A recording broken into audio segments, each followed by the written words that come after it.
some shows that you like. Chicago native Norva Denton knew early on he wanted a career in music, but never imagined he would be working amongst celebrated talent he grew up admiring. However, with his dreams manifesting and his career taking off, it's the simple pleasures in life that keeps him fulfilled. Check out this live and direct interview with Norva Denton.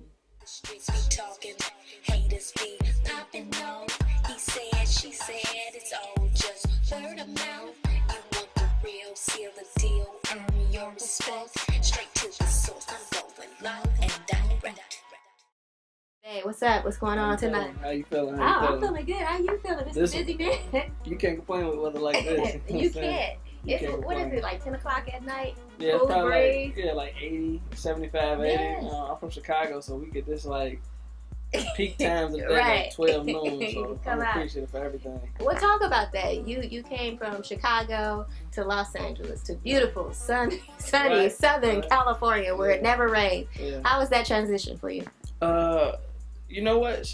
California is definitely. What are you about to say? It's an adjustment period. Like, you Okay. know, you definitely appreciate the 3 W's. I don't smoke, but, for everybody else, the women, weather, weather. I think it's like a land of opportunity out here. You see so much going on, and it's like the whole world at your fingertips. Coming from Chicago, we, got the 3rd largest city in the country, but yeah, we got 1/3 the resources. So when we come out here, it's like, you think you've seen everything. You think like can't nothing get really big, can't nothing really get big in Chicago, but out here it just blows you away. So it's been a lovely transition. Yeah. What do you think about the Hollywood scene out here? I know a lot of people say that, Hollywood, these people out here are fake, but 70%, I always say this too, 70% of the people are not from here. So who y'all really talking about? Yeah. You know what? That's definitely true. And when you finally meet people from California, they always so gracious and they embrace you because they've been around this, they've been around this scene forever. So it's old hat to them. It's like, oh yeah, that's Tom Cruise. But it's always the people that's not from the city that gives the city a bad rap. And in the Hollywood scene, it can be severely pretentious at times. Right. You know what I'm saying? And you just gotta kind of balance away with it. I think me personally, I'm very much so a normal person. Like with work being so hectic and having to do so much, I try to just do regular things like bowling and I might have a guilty pleasure like on Monday nights. So I'm gonna actually be watching like Love and Hip Hop or something. And I try to keep it nice and chill, like some normalcy in your life. South side of Chicago ain't gonna go too far. We have a good time bowling, so you know what I'm saying. I ain't gotta do too much. I happen to be happy. And so a lot of people are moving from Chicago, New York, Yeah. all over to California. What was your reason for moving out here? Well, essentially, I have been working for the record label for about 6 years, and I had just graduated with my master's, and I was looking for that next level, and I had kind of reached out to my then supervisor, Michael Terry, and I was like, yo, Mike, I'm looking at this other job with a competitor, you know what I'm saying, would I have your blessing if I applied? And he was like, yeah. And then like 2 days later, he came back and said, well, what if I found something for you on the home team? Like, would you be, well, I'm like, hell yeah. So I did this knowing in the back of my mind, like, ain't no way I'm getting either one of these jobs. I'm just, working the wheel because I would feel bad if I didn't apply for it. And, I actually ended up getting it. And, they asked me to come out to the West Coast, and I took the position. So I'm over the entire West Coast as well as portions of the Midwest for Def Jam as the regional artist development lead. So for all us regular people who don't know what that means, can you explain your job description? What exactly do you do? I mean, in layman's, like, just to put it as simply as possible, I'm responsible for the brand of every artist that we're releasing on Island Def Jam, and how do we, when we're rolling out an album, how do I make sure that everybody knows about it? How how do we position the artist to the best of our ability? How do we continue to expand that fan base without alienating the traditional fan base? And overall, how do we roll out this album, this project, and not just make it another album dropping in the calendar year, but make it an experience for the fans? How do we put some type of continuity with it, whether it be like with a brand partnership or how do we really impact that core demographic of fans that have been waiting for this album forever? So like, you look at artists like Nas, and we say, how do I, not alienate, the people who've been following him for 20 years, but how do I get that 17-year-old cat on the street to know who Nas is and understand the legacy and how important he is to the culture? And, fortunately, being a conduit or a working arm of a brand as enriching the hip hop culture's Def Jam. It just allows me to, you know, really live out my dreams on a daily basis because I'm working and I'm talking and I'm dealing with the people who are, you know, legends to me growing up. So, so the artistry part is pretty much solely in the A&R department, which is closely related, but it's a totally different monster. So what will happen is the A&Rs will actually go and they find A&Rs go and they actually find the talent or whatnot, and you know they start working on the music, and then by the time they bring them to us in artist development, we're pretty much trying to figure out how do we package it, what's your core demographic, what makes sense for this particular artist, what genre will you appeal to. Like for instance, we got a new artist by the name of August Alsina, and he sings and he's, you know, amazing at singing, but yet he has more of a thug appeal or a thug edge, and it's not so often that you come across an R&B singer that really has an appeal, you know, a grittier appeal that actually be reminiscent of like what men actually listen to. So it's like R&B, we call it R&B like ratchet and blues.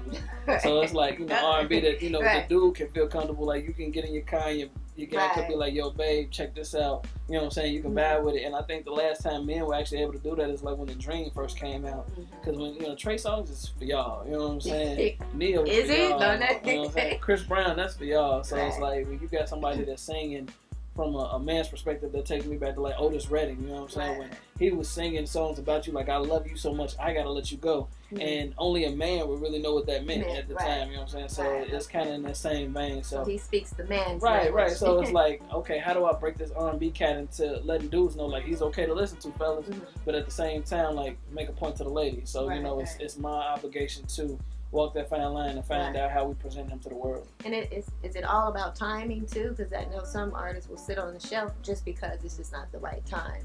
I think timing definitely has a huge piece of it. It's not everything, but timing can be.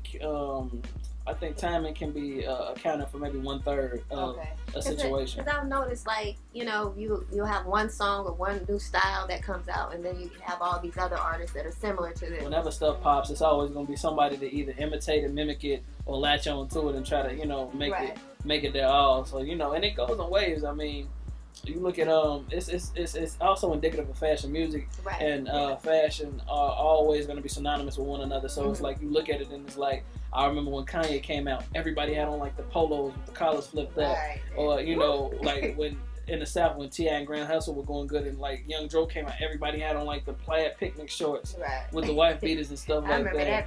And then Jim Jones had like belt chains and everybody. So it's like, it's kind of like that, but it's just music. And if you look at the fast now, I mean, last year we had a real big and like the drill music movement. So the whole Chief Keef and, you know, all those kids, and even the rappers that are already out, you find kids like, I look at Soulja Boy and now he sounds like Chief Keef. You know what I'm saying? So you either gonna imitate or latch on, and if it's meant to be, if it's actually more of a trend than an additive to the music, it'll come and go. You know what I'm saying? So I feel like on that portion, it's always gonna be something that come and goes. A year from now, who knows what we'll be talking about? But then you get, you know, staples within the music community that stick, and you know, out of nowhere we get a Kendrick Lamar, and out of nowhere we get a J. Cole, and out of nowhere we get an Adele. It just comes, and it's, you know, it's actually substance to it, so it stays around a little bit longer. Did you know early on, like, hey, this is what I want to do? You know, I see myself in 5 years being the A&R, or did this just kind of come your way? What? I can say wholeheartedly, I always was extremely passionate about music, and I don't think I ever thought it was realistic to have a career in music until I probably hit my sophomore year, junior year in high school, and I constantly worried and panicked, like, I don't know what I want to do for a living, because I thought I should have knew by then. And it just hit me one day, probably like my sophomore, junior year. I was like, yo, what do you love the most? Music. Who do you idolize? Like, I was always looking up to, you know, the Andre Harrells and the Puffies of the world, and you know, the Barry Whites, and you know, all of those dudes who are iconic in just making movements in music culture. And I was like, shit, I want to be Puffy. I want to be Jermaine Dupri. Like, you know, I want to be Jay Prince. Like, that's who I want to be. And I just got to it, and I was like very focused on it, and I just knew, I told myself consistently, like, nothing was gonna get in the way of that, and just persevered. And, you know, I mean, not all on my merit, because, you know, definitely the man upstairs been on my side, because I ain't had to make it this far, you know what I'm saying? So yeah, I would say high school is when I knew that's what I was going for. So I stopped playing football then. Like, no more football. I ain't even enjoy it, you know? And I wasn't all that good, so you know, my ear kind of picked up early on from my mother, because my mother was, you know, really heavy influence for me for music. So I grew up listening to Al Green and Billy Preston and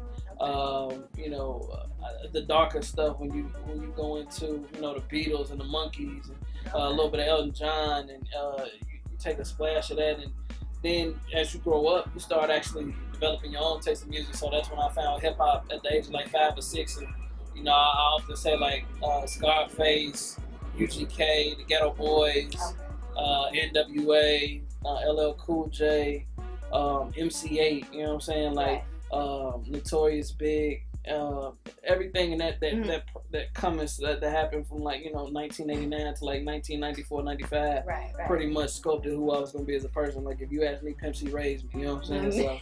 So that's like I grew up saying like Uncle Pimp and Uncle Bun before I ever met Bun B. So it was just a legacy. And then you still dive and you mix up things. So I was a real big fan of like Maroon 5 and Smashing Pumpkins and Creed and the Goo Goo Dolls. And, so you're well versed musically. You gotta be. Well, in the position you are, I'm sure you do. It has listening to that type of music, well, all kinds of genres of music. Has that helped you in your position now?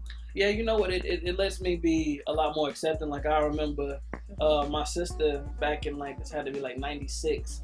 She was real heavy into like everything that was alternative rock. So like I would listen to Sublime in the morning as I'm getting ready to go to school. And this is back like when MTV actually played videos. So it was cool to actually take those different parts from different elements of music and apply it to present day. So when I hear stuff, when you tell people that you work for a label like Universal and Def Jam, they automatically assume you're going to be strictly hip hop.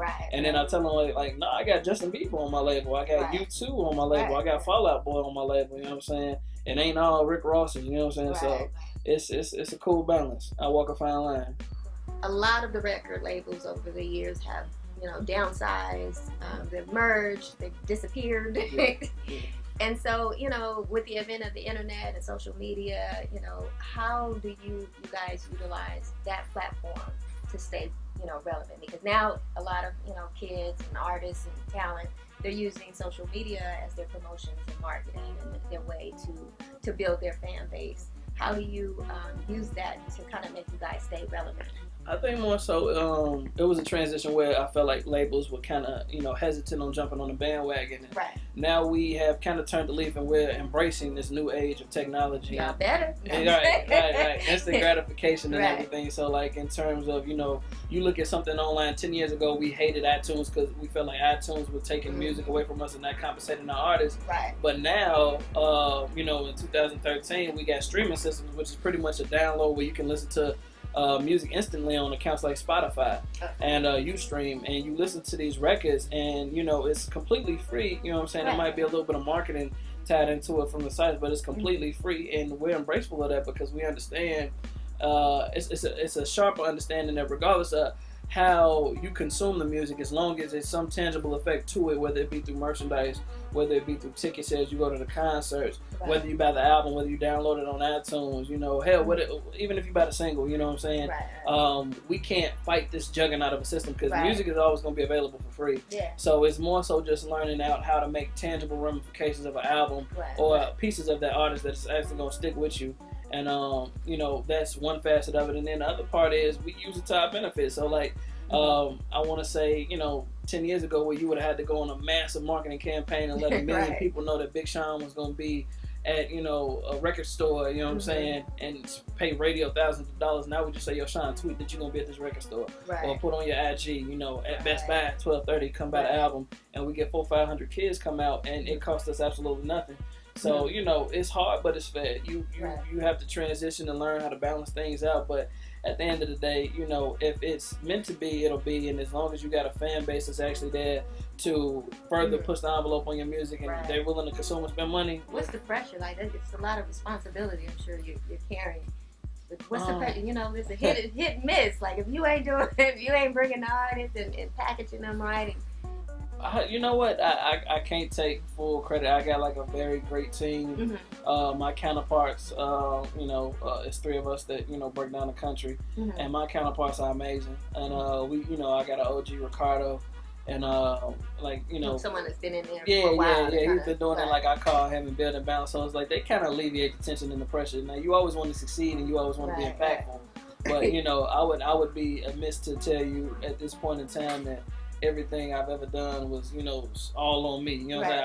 I gotta say that. You ever buckled under the pressure? And I done made mistakes. I ain't buckled. You know what I'm saying? I'm not gonna sit there and tell you it was all peaches and cream. Like, Okay. it's definitely been some times where I stuck my finger in apple pie and it was too hot. Okay. So you know, but you know, like what my mentors have always told me is like, you take those mistakes and you learn from them. Absolutely. And they become monuments to, you know, whatever you achieve at the end of the day. You know what I'm saying? So nothing can defeat you but yourself. You know what I'm saying? And when you stumble, just admit that you stumbled. That's the most important thing. Like, hey, mom, dad, I fucked up. You know what I'm saying? And then just keep going with it. You know, and that's in everything. Whether you in the record industry or you bake for aside from music, getting my sneaker brand. Well, not even a sneaker brand, but getting my another brand out there that I'm really passionate about. You know, my sneaker boutique coming in the mid next year is actually gonna be called Executive Sneaks, and the brand behind Executive Sneaks is Chicken Fingers and Ferraris. So we're really excited about getting Chicken Fingers and Ferraris out in front of the world and everything. So that's coming soon.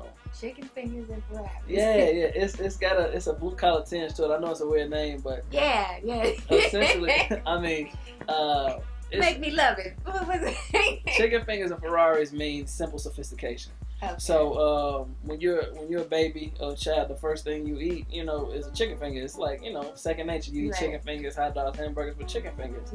And then, you know, you think about what is the most elegant or most sophisticated of automotives. And to me, it was always a Ferrari, you know what I'm saying? Just with the legacy and the lineage. So, you know, why can't I be someone that eats chicken fingers or comes from a heritage of eating chicken fingers but like Ferraris? Right. So chicken fingers and Ferraris essentially means regular people that like nice shit. You know what I'm saying? Shit, you know, coming from Chicago, we got that blue collar mentality. So, you know, I just felt like it was only appropriate. You know what I'm saying? And that's just indicative of who I am as a person and my partner Chris, what we, you know, felt was needed in this genre. But I mean, outside of that, really just excited about these summer releases. We got Big Sean coming August 27th with Hall of Fame. So that's, you know, right on the cup, and you know, we got some amazing stuff in the works for him, and he's doing like, you know, block parties all across the country that we putting together. So it's you know, summertime. Yeah. Just definitely check that coming to an area near you. We just relaunched the Def Jam website, so if you haven't been in a while, definitely go check out your favorite artists on DefJam.com, and 2 Chainz also as well, September 10th, Boats 2, Me Time. I got all the hot artists. I didn't know who was on here. Okay. Yeah, based on the true story 2, Me Time. You know, Titty is coming, and expect more of what you heard before, just even better. So just working out these albums and keeping it moving, man. You know, just keeping it moving. And what's the website for Def Jam? Is just Def Jam? Yeah, just straight www.defjam.com. Okay. And what about you? People want to follow you, get to know you, bug you. Yeah. No artists. No artist submissions. No, you can follow me on Twitter at the only Norva, TheOnly NorVA.com. I mean, no. .com. Scratch that.